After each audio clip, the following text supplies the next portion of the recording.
Bonjour, bienvenue à chacun, à tous ceux qu'on n'a pas encore vus. Merci pour ce temps qu'on a pu vivre de louange. C'est vrai, on veut proclamer la présence de ce Dieu de victoire qui habite en nous. Et ce Dieu de victoire qui habite en nous, comme on l'a vu depuis quelques semaines, il nous équipe de différentes choses. Il nous équipe de cet acronyme FORME, qu'on a commencé depuis quelques semaines maintenant. C'est la 4e semaine de cet enseignement sur ce thème « Découvrir sa forme ». Découvrir sous quelle forme ce Dieu de victoire aimerait nous utiliser, sous quelle forme on peut mettre à profit, mettre à contribution tout ce qu'il a placé en nous.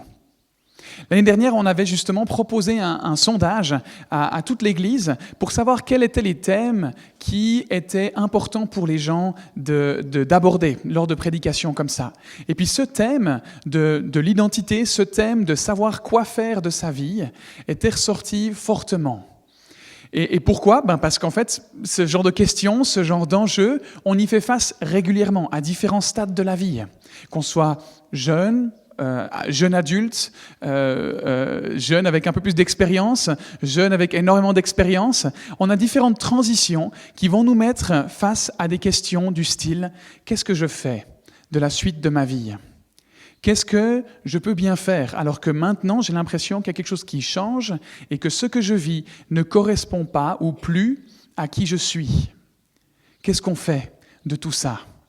C'est justement le thème qu'on aborde depuis quelques semaines. Et j'espère qu'au travers de ces petits groupes, au travers de ces enseignements, au travers de la lecture de ce livre, vous puissiez découvrir un petit peu plus de ce que Dieu attend de vous, de ce que Dieu a planifié pour vous, dans son amour, dans sa bienveillance.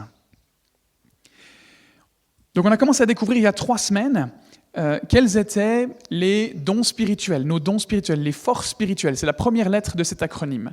Les dons spirituels que Dieu nous donne par son Saint-Esprit. La semaine dernière, on a vu l'orientation du cœur. Qu'est-ce que Dieu a mis en nous qui bouillonne, qui nous passionne ? Et nous, dans notre petit groupe, on s'est rendu compte que, en fait, il y avait des gens, il n'y avait rien forcément qui bouillonnait dans leur cœur. Et c'est OK.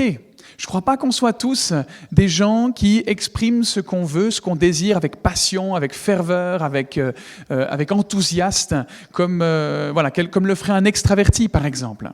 Mais ce qu'on a découvert, c'est qu'en fait, quand on réfléchit, quand on discute, quand on chemine les uns avec les autres, on se rend compte qu'il y a des choses qui nous plaisent plus que d'autres. On se rend compte qu'il y a des choses qui sont là, en nous. On ne se serait jamais dit, tiens, moi j'ai ça, mais on se dit, moi j'ai ça, mais les autres certainement qu'ils l'ont aussi.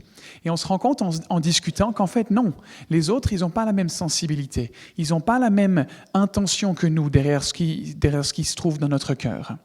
Et nous, ce qu'on s'est rendu compte, c'est que c'était important de pouvoir expérimenter. Des fois, on ne sait pas ce qui bouillonne dans notre cœur parce que ça n'a simplement pas été allumé. On a parlé d'étincelles. Découvrons l'étincelle qui fera partir le feu. Découvrons l'allumette qui mettra le feu à tout ce qui bouillonne en nous. Des fois, il suffit ça. Et pour ça, on peut expérimenter, essayer des choses.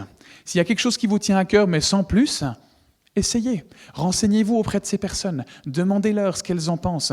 Demandez-leur comment elles le vivent. Si c'est un travail, si c'est un hobby, si c'est un domaine d'études, un domaine de recherche, renseignez-vous. Faites l'effort d'acquérir cette connaissance pour ensuite, ça montre si c'est quelque chose qui vous tient à cœur ou non. Et aujourd'hui, on voit la 3e lettre de cet acronyme, les ressources.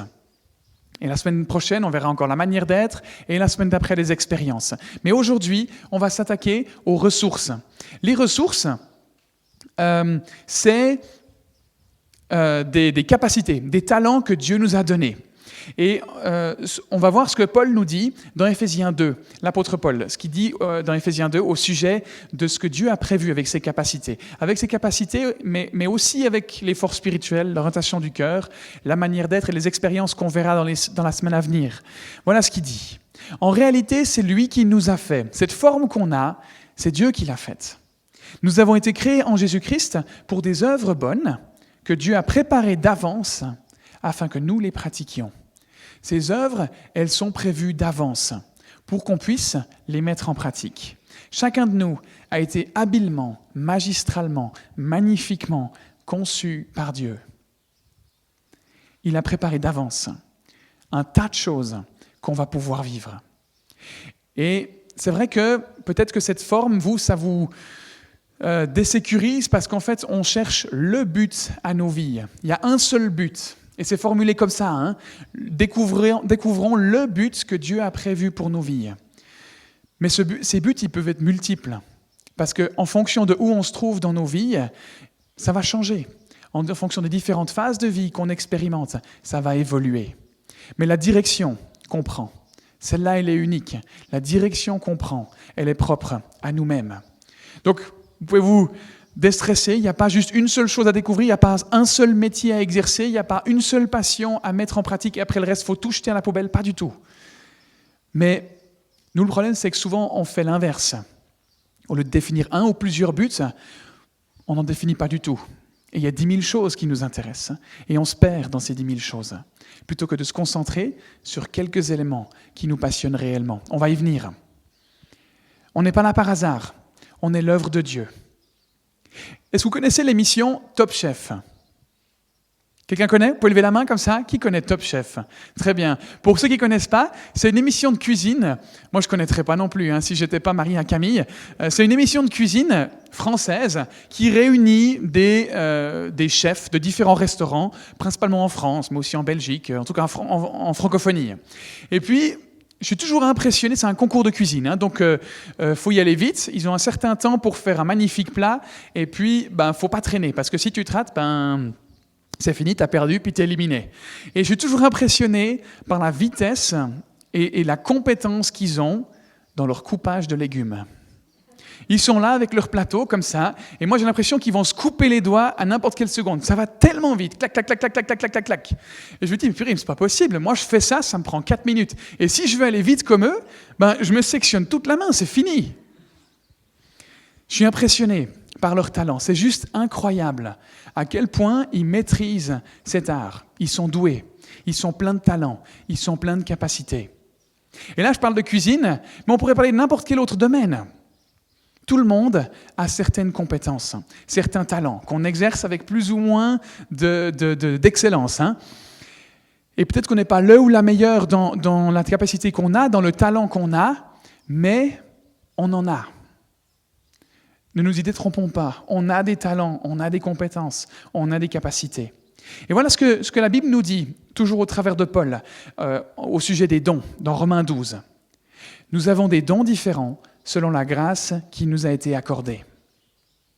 Des dons différents. Tout le monde a des capacités et des talents qui sont différents. Et ces différentes capacités, elles vont permettre qu'on fasse plutôt une chose qu'une autre. À ces cuisiniers, il ne faut pas leur demander de venir construire une charpente, comme Daniel le ferait si bien. Il ne faut pas leur demander d'aller conduire sur une piste de Formule 1, comme les pilotes le feraient si bien. On a des dons et des compétences différents. Et le fait d'utiliser des dons qui ne sont pas les nôtres, ou d'essayer de se consacrer à des choses pour lesquelles on n'est pas compétent, ça risque d'engendrer de la frustration, ça risque d'engendrer de l'agacement, autant pour nous que pour les autres qui sont censés en bénéficier. Et par exemple, on ne va pas demander à un poisson de vivre sur Terre, on ne va pas demander à un singe de vivre dans l'océan.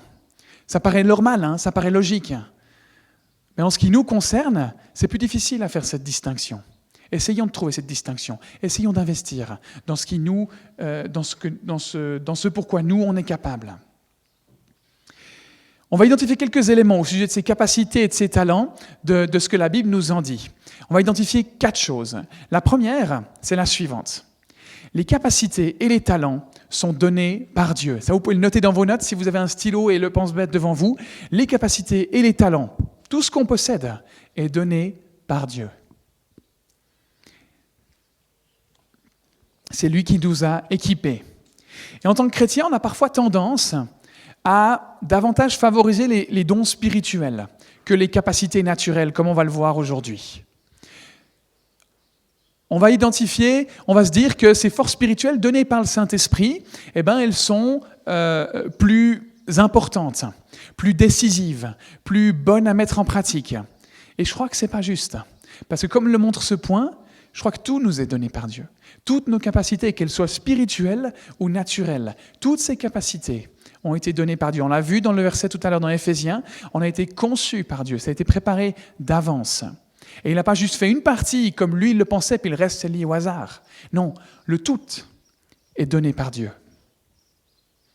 Comme on l'a vu dans Romains 12, je remets le verset ici, nous avons des dons différents selon la grâce qui nous a été accordée. C'est quelqu'un qui nous les a donnés. Et en l'occurrence, là, c'est Dieu. C'est Dieu qui nous donne ces capacités. Un autre verset dans Jacques dira ceci. « Tout bienfait et tout don parfait viennent d'en haut. » Et j'aimerais nous inviter à considérer sur un pied d'égalité les dons spirituels et ses capacités naturelles, ces ressources qu'on est en train de voir aujourd'hui. Tout est donné par Dieu pour un but. Tout peut être utilisé pour honorer Dieu. Ne les minimisons pas. Ne minimisons pas certains dons parce qu'on pense qu'ils sont moins importants. Parce qu'on se dit, non, mais ces capacités-là, elles sont bien meilleures. Qu'est-ce que je vais utiliser, le petit don pourri que j'ai là ? Et on minimise, et on décrédibilise. Mais non, ça a de la valeur. Pourquoi ? Parce que c'est donné par Dieu. Parce que ça a un but. Parce que ce n'est pas un hasard. À une personne, Dieu donnera la capacité de prêcher, d'enseigner, de parler en public. À une autre, il donnera la capacité de faire de la musique. À une autre, il donnera la capacité de pouvoir construire des choses manuellement, et ainsi de suite. Toutes ces aptitudes sont importantes, tout autant les unes que les autres. Et dans le livre que vous lisez en petit groupe, vous allez découvrir une énorme liste de capacités, une énorme liste d'aptitudes. Elle n'est pas complète, je pense qu'il y a encore des choses à rajouter, mais vous avez déjà pas mal de choses qui sont listées. C'est des talents que Dieu donne à différentes personnes pour différentes raisons. Et elles sont à utiliser pour rendre gloire à Dieu. Donc, comme on l'a vu, ces dons et ces talents, c'est donné par Dieu. Et puis, comme je viens de le dire, c'est le deuxième point qu'on va voir, chaque capacité, chaque talent peut être utilisé pour la gloire de Dieu. C'est le but, finalement. Ça nous est donné, pourquoi ? Pour une raison, pour être utilisé pour la gloire de Dieu. Autrement dit, quand on parle de gloire de Dieu, utilisé pour la gloire de Dieu, ça veut dire que ça soit pour qu'on attribue le mérite à Dieu, pour qu'on reconnaisse que ce qu'on possède, ce qu'on a, ce qu'on est capable de faire, est là parce que quelqu'un l'a permis, parce que quelqu'un l'a placé en nous. C'est ça, rendre gloire à Dieu, c'est l'honorer, c'est le reconnaître pour qui il est, c'est reconnaître que ce qu'il a mis en nous vient de lui. Comme on l'a lu dans Jacques, tout bienfait et tout don parfait viennent d'en haut, c'est reconnaître ça. On lit dans 1 Corinthiens 10, toujours écrit par l'apôtre Paul, « Quoi que vous fassiez, faites tout pour la gloire de Dieu. » Toutes les capacités qu'on a, elles peuvent être exercées pour la gloire de Dieu. On peut réparer une voiture pour la gloire de Dieu. On peut rédiger des rapports financiers pour la gloire de Dieu. On peut préparer un repas pour la gloire de Dieu. On peut faire des études pour la gloire de Dieu. Voilà ce que Dieu dit au peuple d'Israël. Une quarantaine, son peuple, là, qu'il a conduit pendant des années durant, et qu'on retrouve son histoire dans la Bible. Voilà ce qu'il dit à ce peuple d'Israël, une quarantaine d'années après que ce peuple ait quitté l'Égypte, là où il était en esclavage. C'est des recommandations que Dieu fait à ce peuple. Fais bien attention à ne pas dire dans ton cœur « c'est ma force et la puissance de ma main qui m'ont permis d'acquérir ces richesses. Souviens-toi de l'Éternel ton Dieu, car c'est lui qui te donnera de la force pour les acquérir. » Dieu donne la capacité à certaines personnes d'acquérir des richesses dans ce cas-là. Dieu donne la capacité à certaines personnes d'exercer tel ou tel talent, d'avoir tel ou tel talent. Mais n'oublions pas que ça vient de Dieu. Plusieurs personnages dans la Bible étaient incroyablement riches. Pourquoi ? Parce que Dieu l'avait permis, parce que Dieu les a bénis, parce que Dieu leur a donné ce qu'il fallait pour que ça fonctionne de cette manière. Et peut-être que vous vous demandez comment vos compétences, les choses que vous faites au travail, à la maison, dans vos études, à l'église, dans un service à l'église, peuvent servir la gloire de Dieu. Comment est-ce que je peux faire pour utiliser ce que je fais pour honorer Dieu ? Eh bien simplement en reconnaissant que Dieu nous a donné les capacités qu'on a. Quand on agit de façon éthique, de façon morale, de façon respectueuse, sans chercher à tromper, sans chercher à abuser des autres, et qu'on cherche à donner le meilleur de nous-mêmes, on rend gloire à Dieu. On respecte le don qu'il nous a donné, les capacités qu'il nous a données.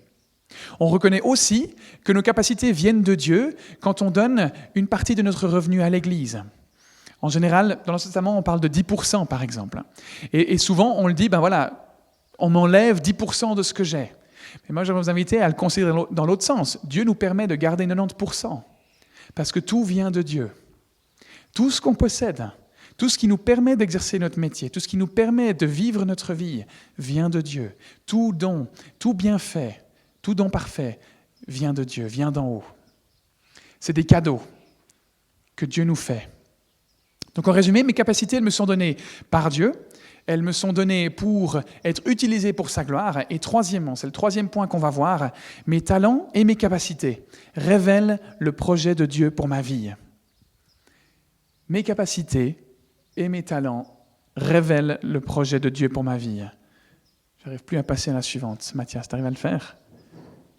Merci beaucoup. Autrement dit, ce que je sais bien faire me donne une indication sur où investir mon temps. Quand on choisit un domaine d'études, un métier, ou qu'on cherche un nouveau projet, ou qu'on cherche un domaine dans l'Église où on peut servir, on se demande ce que Dieu aimerait qu'on fasse. L'auteur de l'Épître aux Hébreux, il va donner 7 encouragements. Qu'il vous rende capable de toute bonne œuvre pour l'accomplissement de sa volonté. Vous l'avez dans vos notes si jamais, si ça ne suit pas sur le PowerPoint. Qu'il vous rende capable de toute bonne œuvre pour l'accomplissement de sa volonté. Dieu a un projet pour notre vie en particulier, et ça peut être révélé par les capacités qu'il nous a données. Il ne demande pas qu'on fasse quelque chose pourquoi on n'est pas capable. C'est lui qui nous rend capable de faire certaines choses, et de facto, on n'est pas capable d'en faire d'autres. C'est lui qui nous rend capable de faire ce qu'il aimerait qu'on fasse.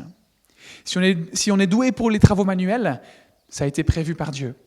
Si on est doué pour les choses créatives, c'est que Dieu l'a voulu comme ça. Si on est doué dans les relations, c'était prévu aussi. Rien n'est laissé au hasard, c'était intentionnel. En étant attentif à ma forme, à découvrir ma forme, et ici en particulier à mes capacités naturelles, à mes ressources, je peux plus facilement m'orienter dans la bonne direction. Et donc découvrir le projet, la direction que Dieu aimerait donner à ma vie. Ce que Dieu aimerait que je vive, donc ce à quoi il m'appelle, c'est lié à mes capacités, c'est lié à mes compétences. Il nous rend capables, avec nos capacités, nos dons spirituels, l'orientation de notre cœur, notre manière d'être, notre caractère et nos expériences, d'accomplir quelque chose, d'accomplir un but précis, un projet précis. On l'a vu dans le verset d'intro, nous avons été créés en Jésus-Christ pour des œuvres bonnes que Dieu a préparées d'avance afin que nous les pratiquions.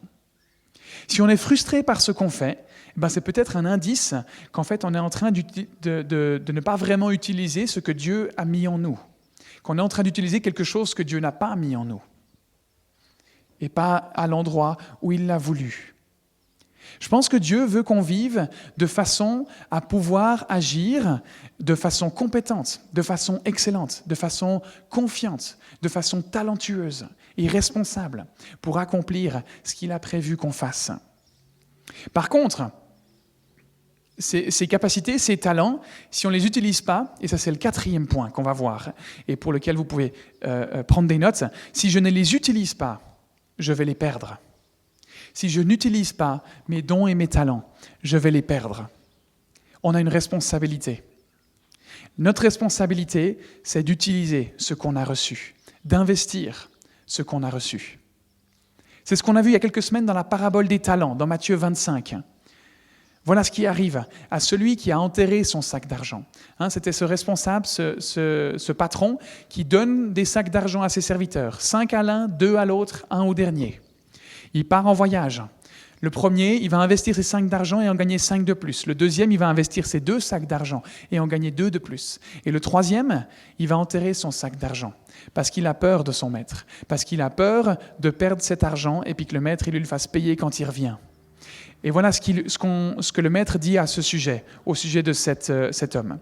Prenez-lui donc le sac d'argent et donnez-le à celui qui a les 10 sacs d'argent. C'est plutôt dur, hein ? Dieu, il s'attend à ce qu'on sache identifier nos talents et qu'on les utilise. C'est notre responsabilité. Ce n'est pas juste une option si on le veut bien un jour. C'est ce que Dieu nous demande de faire. C'est l'un des buts de cette série, c'est de réussir à identifier qui on est pour mieux l'utiliser, pour servir les autres et pour rendre gloire à Dieu, pour honorer Dieu. Tout le monde, chacun d'entre nous, a des capacités qui sont inutilisées, a des capacités dont on n'a pas conscience. On a des capacités qu'on n'a pas pris le temps de découvrir parce qu'on est pris par d'autres choses. Le but de cette série, c'est de pouvoir avancer sur ce chemin et de découvrir davantage. Comment est-ce qu'on fait pour mettre ses capacités et ses talents en lumière? Comment est-ce qu'on fait pour les découvrir? Voilà 4 choses qu'on peut faire pour mettre nos talents en lumière, pour les libérer, pour les utiliser. Premièrement, et c'est ce qu'on a fait déjà pour les forces spirituelles, qu'on a fait pour l'orientation du cœur et qu'on va faire à chaque fois parce que c'est l'étape la plus importante à quelque part, s'évaluer. Il faut s'évaluer. Comme pour les forces spirituelles, comme je l'ai dit, et l'orientation du cœur. C'est une partie importante. Se poser la question, qu'est-ce que j'arrive particulièrement bien à faire? En quoi est-ce que je suis doué? Quelles expériences passées me montrent que je suis capable de faire ceci ou cela? Et quelles expériences passées me montrent que je ne suis pas capable de faire ceci ou cela? Analyser. On peut prendre le conseil de l'apôtre Paul dans Romains 12, au verset 3. « Dieu m'a donné gratuitement ses bienfaits. Je peux donc dire à chacun de vous, ne vous croyez pas plus important que vous n'êtes, mais que chacun se juge comme il est, selon la mesure de foi que Dieu lui a donnée en partage. Ne cherchons pas à avoir les mêmes talents que d'autres personnes. Ne soyons pas dans l'illusion, soyons réalistes. On n'est pas une moins bonne personne si on n'a pas le talent qu'on aimerait bien avoir. Et souvent, on mélange les deux. Nos capacités déterminent simplement ce qu'on est capable de faire. Elles ne déterminent pas notre valeur. Si je suis incapable de chanter, par exemple, et ça ne fait pas de moi une mauvaise personne, ça ne fait pas de moi quelqu'un de nul, de pourri. Ça fait simplement de moi quelqu'un qui n'est pas capable de chanter. C'est peut-être pas mon don, j'en ai peut-être d'autres. Et le problème, c'est qu'on mélange. On mélange capacité et valeur, ou incapacité et valeur plutôt. C'est comme essayer de mettre un carré dans un moule triangle. Le problème, il est là, en fait. Le carré ne rentre pas dans le moule triangle et on se dit « Non, mais ce n'est pas possible, je ne suis pas comme il faut, je ne suis pas bien, je ne suis pas juste, je ne suis pas compétent. » Et on s'efforce de rentrer dans ce moule triangle. Mais on n'est pas un triangle, on est un carré. On doit trouver une forme carrée. On doit trouver un moule carré. Prendre le temps de s'évaluer, ça permet justement de ne pas faire cette erreur, de ne pas essayer de s'adapter à un moule triangle quand on est carré. Faire cette étude, faire cette analyse, c'est bon pour nous, parce que ça permet de ne pas s'efforcer à faire des choses qu'on n'est pas capable de faire, et c'est bon pour les autres aussi, parce que ça permet qu'eux ne soient pas frustrés, qu'eux ne soient pas mal à l'aise vis-à-vis de nous parce qu'on n'est pas à la bonne place. Et c'est bon pour Dieu. Parce qu'en fait, on l'honore. On l'honore quand on découvre nos vraies capacités, pas quand on essaie de mettre en pratique celles qu'on n'a pas. Prendre le temps de s'évaluer, c'est le premier point. Deuxièmement, offrir mes talents, offrir ses talents. C'est le deuxième point. Mettre au service de Dieu les talents qu'il nous a donnés. En d'autres termes, ça revient à dire, à ce qu'on a vu tout à l'heure, les utiliser. Les mettre au service, les offrir, pas les garder de façon égoïste, pas les enterrer comme l'a fait ce serviteur, mais les utiliser. Voilà ce que l'apôtre Paul nous dit et nous encourage à faire dans Romains 12 au verset 1. « Je vous encourage donc, frères et sœurs, par les compassions de Dieu, à offrir votre corps comme un sacrifice vivant, saint, agréable à Dieu. Ce sera de votre part un culte raisonnable. » Aujourd'hui, le terme de sacrifice vivant, ça passe moyen, ce n'est pas tellement politiquement correct. À l'époque, c'était utilisé parce qu'on avait l'habitude de sacrifier un animal pur, parfait, un agneau, un tout petit, pour demander pardon à Dieu pour nos péchés. Et Paul, ce qu'il dit là, c'est de dire, mais soyez vous ce sacrifice vivant, offrez vous-même en sacrifice. Et c'est fort comme terme. Est-ce que ça veut dire qu'on doit se mettre à mort ? Pas vraiment. Sacrifice vivant. Hein, ça pourrait être contradictoire finalement. Un sacrifice, ça doit être mort, mais non, là, il demande d'être un sacrifice vivant. Donc de continuer à vivre, mais en gros, de s'offrir à Dieu, d'offrir ses talents à Dieu, tout ce qu'on est. Ça veut dire qu'on n'attend rien en retour. Derrière la notion de sacrifice, on peut entendre la notion de cadeau.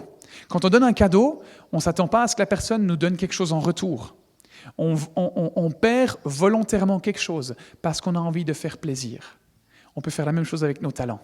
On peut dire à Dieu, Seigneur, je reconnais que tu m'as donné ces capacités et j'aimerais m'engager à les utiliser pour toi. J'aimerais m'engager à les utiliser pour ce que tu as prévu que j'en fasse et pas ce que moi j'aimerais en faire. Je te les offre pour que tu les utilises pour toi. Je crois qu'il n'y a pas de plus grande satisfaction que d'utiliser ses capacités, d'utiliser qui on est pour la gloire de Dieu. Parce qu'on sera à la bonne place, parce qu'on sera à un endroit où on est à l'aise, à un endroit pour lequel on a été conçu, pour lequel Dieu nous a préparés, pour lequel Dieu nous a imaginés. Il a pensé à la façon dont on serait épanoui. Laissons-le nous montrer où c'est, ce que c'est. On peut utiliser nos talents de la bonne façon, mais on peut aussi les utiliser de la mauvaise façon.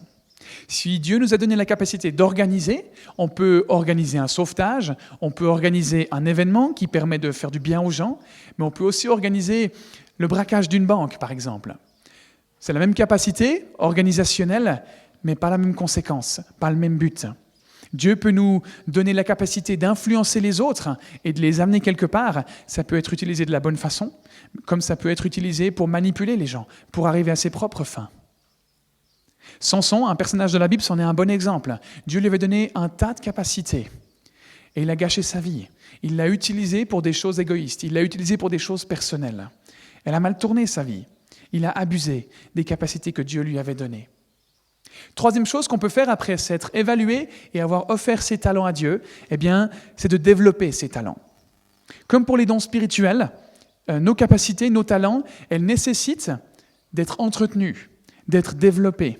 On les a reçus, comme on l'a vu, il s'agit d'en faire quelque chose. De les utiliser, oui, mais on peut apprendre à les utiliser mieux. Exerçons-les, améliorons-les, suivons une formation pour mieux les utiliser, par exemple. C'est des choses qu'on est censé aimer pratiquer. Donc en fait, ça ne va pas nous coûter d'y investir du temps, d'y investir de l'argent. Si je suis doué pour le chant, je me dis « tiens, j'aimerais m'améliorer, je veux apprendre à chanter mieux. » Si je suis doué en sport, je vais m'investir dans un club sportif. Je vais peut-être engager un coach sportif pour qu'il m'apprenne à faire ceci ou cela. Je vais y investir du temps parce qu'en fait, c'est quelque chose que j'aime. Nos capacités, ce n'est pas censé être des choses qu'on n'aime pas faire. C'est des choses qu'on a à cœur. C'est des choses qu'on aime développer. C'est des choses qu'on aime utiliser. Sinon, ce serait un peu pourri la vie.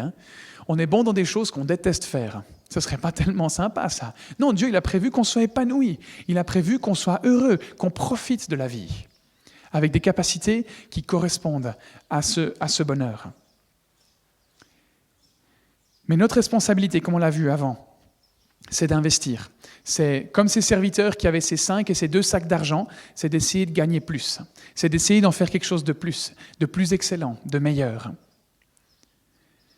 Voilà ce qu'on lit dans Ecclésiaste 10 au verset 10. « S'il a usé la hache et ne l'a pas aiguisée, il devra redoubler de force. La sagesse a l'avantage de donner le succès. » La sagesse ici, d'après l'auteur, ça revient à se dire, tiens, si j'ai une hache qui est aiguisée et que je dois couper du bois, je vais gaspiller 2 fois moins d'énergie et puis ça va mettre 2 fois moins de temps. Si vous faites un concours entre quelqu'un qui a une hache qui est émoussée, qui n'est pas aiguisée, et puis quelqu'un qui a une hache aiguisée, il n'y aura pas photo. Si les deux sont à égale compétence en termes de bûcheronnage, ça va faire la différence, cette hache qui est émoussée. Et ce que l'auteur veut nous dire par là, en gros, c'est « soyez malins, soyez sages, prenez le temps d'aiguiser cette hache. » Ça ne sert à rien de faire le job avec une hache qui n'est pas aiguisée. Bien sûr que ça marchera, mais on va perdre du temps, on va perdre de l'énergie, on va s'agacer, on va s'énerver. Prenons le temps d'aiguiser cette hache. Et l'auteur, il nous dit, ça, c'est faire preuve de sagesse. Voilà ce qu'on devrait faire avec nos capacités, prendre le temps de les aiguiser. Ça arrive qu'on soit très engagé dans quelque chose, très engagé dans un service pour Dieu, très engagé avec Dieu, par exemple, mais que la façon dont on s'investit, ça porte peu de fruits. Puis on se dit, mais je ne comprends pas comment ça se fait.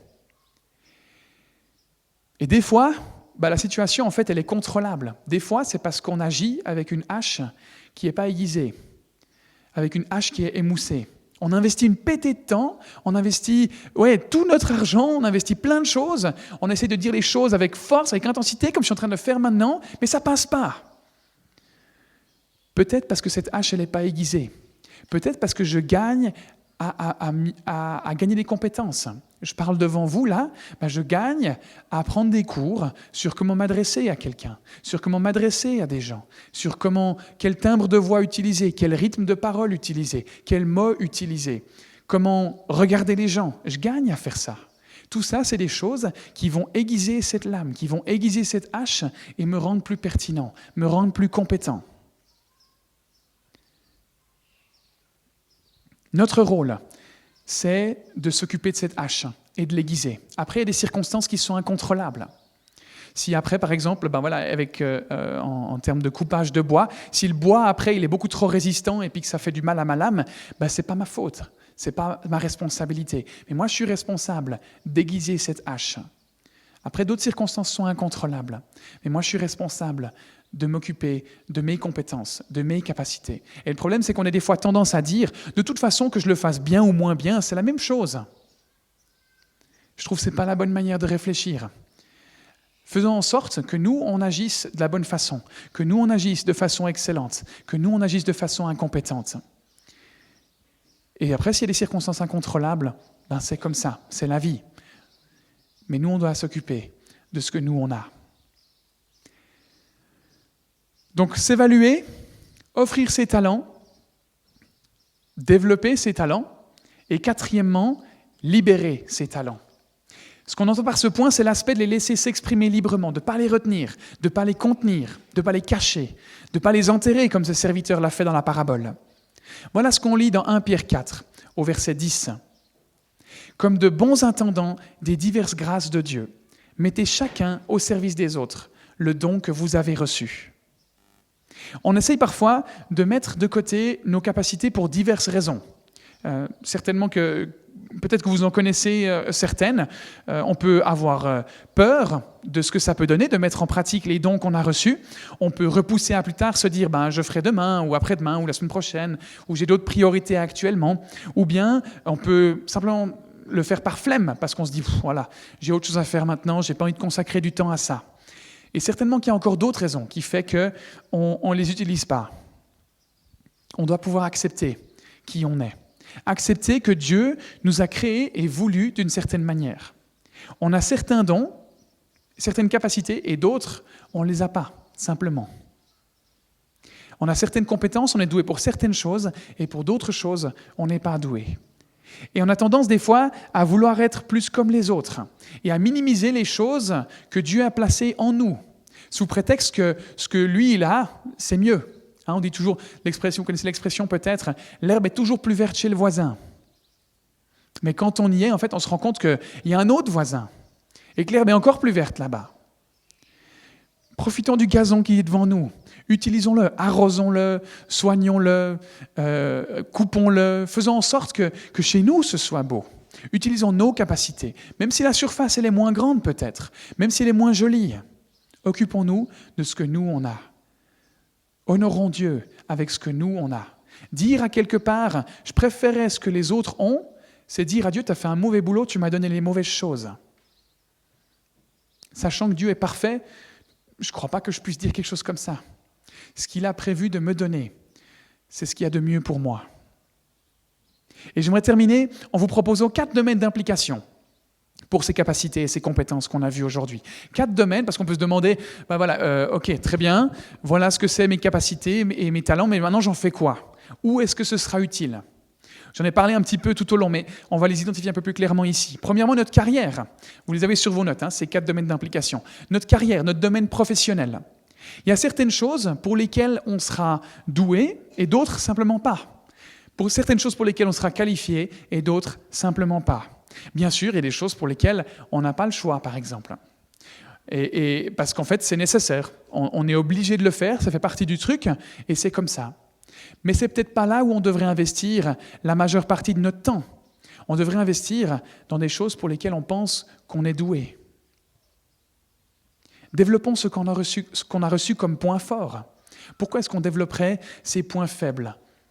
C'est une bonne chose, évidemment, pour être en mesure de proposer quelque chose de correct, mais des fois, c'est en considérant pas nos points forts, du coup. D'essayer de tout amener à un niveau égal, je crois que c'est illusoire. Parce qu'il y a des choses pour lesquelles on est doué, et il y a des choses simplement pour lesquelles on est moins doué. Valorisons celles pour lesquelles on est doué. Soyons à l'écoute de ce qui nous tient à cœur et ce pourquoi on est doué, pour nos choix d'orientation professionnelle. Deuxièmement, dans le cadre des relations, de notre mariage, ça va être utilisable. Ceux qui sont mariés, ils le savent certainement, les conjoints, ils ont souvent des capacités qui sont différentes. Et en couple, on peut apprendre à renforcer mutuellement nos points forts et à compenser les points faibles de l'autre. On ne peut pas rendre l'autre semblable à nous-mêmes. On est différents. Dans notre cas, par exemple, Camille, elle a certaines compétences que moi, je n'ai pas. Et moi, j'ai certaines compétences que Camille n'a pas. On se complète. Camille a une certaine compétence à faire de la cuisine. Moi, je sais faire ça, mais ça me prend 4 fois plus de temps, puis je n'ai pas de plaisir à le faire. Elle le fait en 4 fois moins de temps, et elle a du plaisir à le faire. Qu'elle le fasse. C'est moi qui m'occupe du budget dans la famille, parce que j'aime faire ça, j'apprécie faire ça, j'aime mettre du temps là-dedans. Camille, elle déteste ça, je vais m'en occuper. Pourquoi s'efforcer à faire des choses qu'on n'aime pas faire ?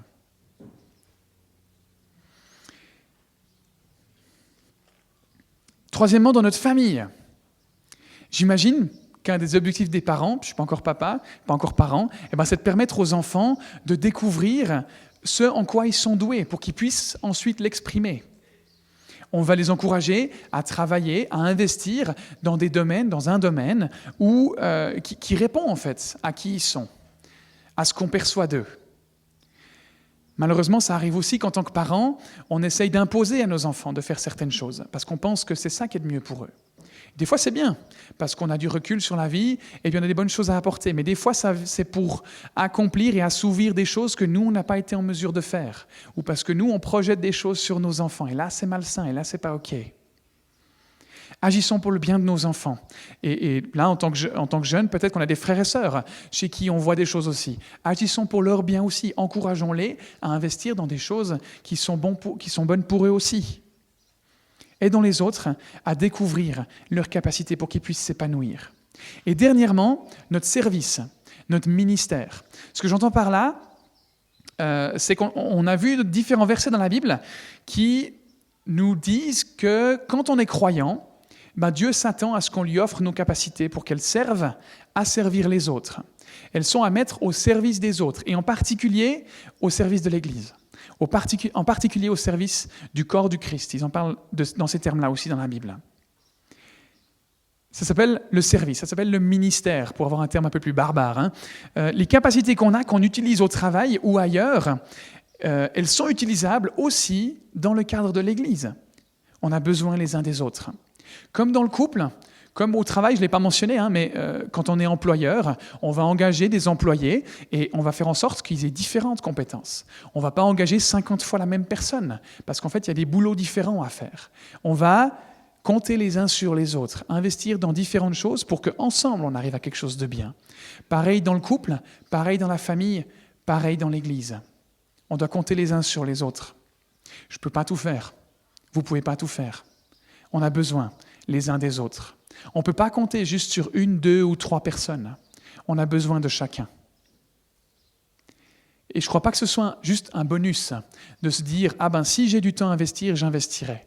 Non, je crois que c'est ce que Dieu demande. Ces dons nous sont donnés, de ce que la Bible nous dit, pour servir les autres, pour servir le corps du Christ. Je crois que Dieu place dans l'Église des gens particuliers, des gens en particulier, pour servir avec leurs dons et leurs personnes, pour que l'Église accomplisse ce que Dieu a initialement prévu. Il a un plan pour notre Église, pour l'Ashtami, un plan particulier. Et c'est à nous de le découvrir. Et on va le découvrir en permettant à chacun de servir à la bonne place, d'utiliser ses dons et ses compétences à la bonne place. C'est vrai que souvent, dans l'Église, les domaines d'application, c'est assez restreint. Il faut savoir prêcher, il faut pouvoir être à la sono, il faut pouvoir être à la louange, à la présidence ou à l'enfance. Puis si tu n'es pas là-dedans, tant pis. Donc, qu'est-ce que les gens vont se dire? Des fois, c'est soit je fais rien, ou je ne peux pas faire, et puis ils sont frustrés, soit du coup, je vais faire ça. Mais en fait, j'aime pas spécialement, ça me coûte, mais je vais le faire quand même parce qu'en fait, il n'y a que ça. Dans les deux cas, je crois que ce n'est pas juste. Et on fait l'erreur des fois en tant qu'Église de mettre un cadre et de dire aux gens, ok, voilà, servez-vous, allez dans ce cadre. Vous voulez à l'extérieur? Non, il faut juste être dans ce cadre. Il n'y a pas le choix, il n'y a que ça.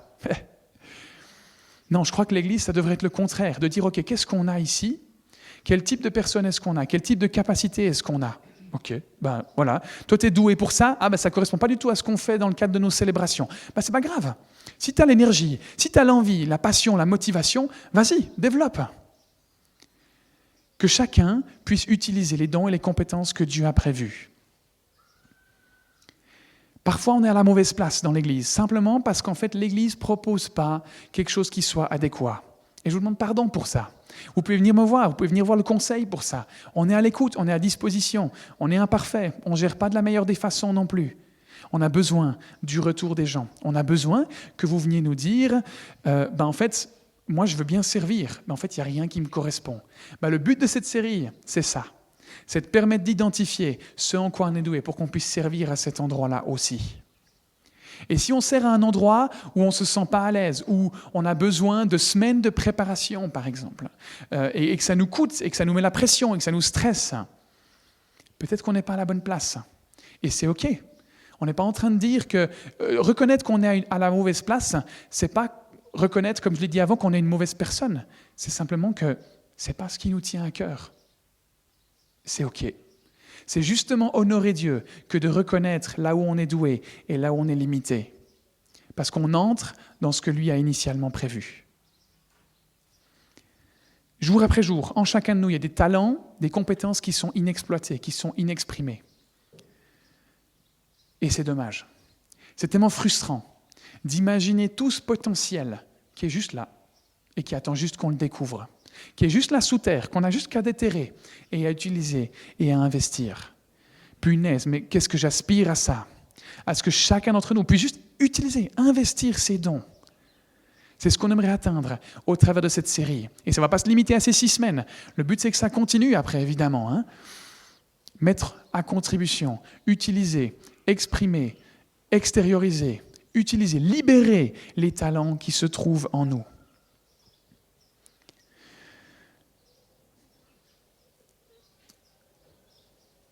Si...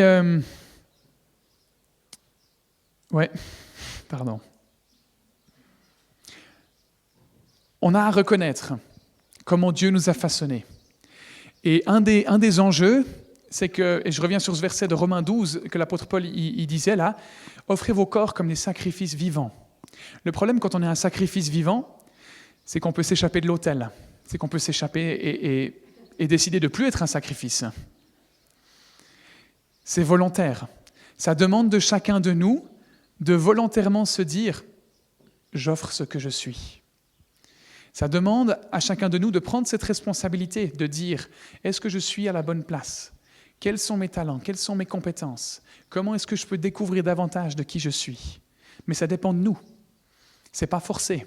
On n'est pas ligoté comme sacrifice et puis en fait on ne peut pas bouger. Non, on est libre. On peut partir. Mais Paul, il nous encourage à nous offrir, à ne pas partir, à rester présent, à rester là, en attitude d'offrande, en attitude de sacrifice, en offrant ses talents, en offrant ses compétences. C'est défiant, c'est responsabilisant, c'est conséquent. Mais c'est ce que Dieu nous demande de faire. Et c'est là, c'est contraignant, mais c'est contraignant pour une bonne raison. C'est contraignant parce que c'est là où on va pouvoir être épanoui. C'est là où on va pouvoir être en harmonie avec ce que Dieu a prévu qu'on soit. Ça vaut la peine.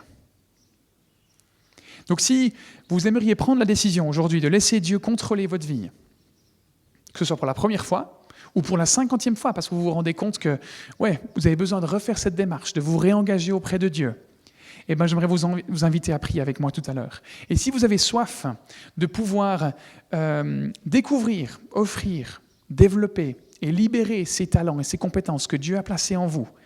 Parce que vous vous rendez compte que c'est frustrant, que vous êtes frustré ou que vous ne savez pas vraiment où vous en êtes. J'aimerais aussi vous inviter à prier avec moi.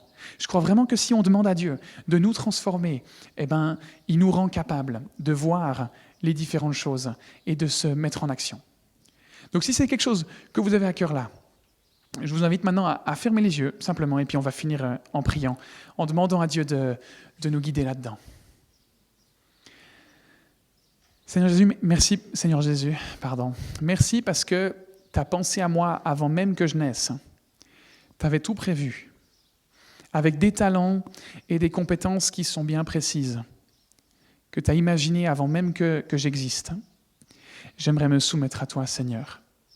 J'aimerais reconnaître que j'ai été égoïste, que je n'ai pas forcément pensé à te mettre au centre et dans ma façon de vivre, et j'aimerais t'offrir ce que je suis.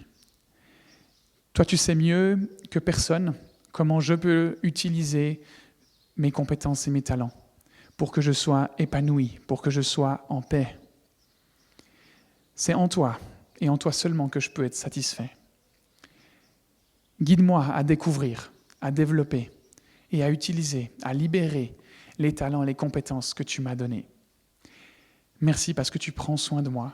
Merci parce que c'est ton plan, que ces choses elles soient découvertes et que je puisse les vivre, pour que tu sois honoré, pour que tu sois glorifié. Merci de m'accompagner sur ce chemin. Merci parce que ça fait du bien de sentir qu'en fait, il y a des choses que tu as prévues pour moi. Ouais, je me sens aimé par ça, Seigneur. Je me sens aimé par toi quand je vois que tu as prévu ça. Alors garde-moi dans cet amour, garde-moi dans cette découverte de ma forme. Amen. Ouais, si vous avez prié, vous avez prié, vous avez vécu quelque chose ce matin à ce niveau-là, vous avez des cartes de bienvenue qui se trouvent sur vos chaises. Et je vous invite à nous faire part de ce que vous vivez. C'est tellement encourageant de pouvoir voir ce que Dieu fait dans la vie de chacun. N'hésitez pas à remplir cette feuille. Il y a aussi possibilité de proposer un sujet de prière. On a une équipe de prière qui prie pour chacun, pour les gens. Et juste de mettre ce sujet, ça permet de prier pour vous. Vous n'avez pas besoin de mettre le nom si vous aimeriez que ça reste anonyme. Mais voilà, peut-être que ça suscite des questions et des envies de prière, cet enseignement. Alors n'hésitez pas, c'est là pour ça aussi. Et si vous avez d'autres questions sur d'autres éléments, vous verrez sur cette feuille. Il y a aussi d'autres choses. Sentez-vous libre vraiment de le faire et mettez-les à la sortie comme Jean-Daniel l'a déjà dit. Je suis aussi disponible après pour discuter avec vous si vous voulez, pour être en contact avec vous pendant la semaine. Vous pouvez m'appeler par numéro, me contacter par mail. C'est vraiment ouvert, sentez-vous libre. C'est avec plaisir que je vous écoute et qu'on peut cheminer un bout ensemble.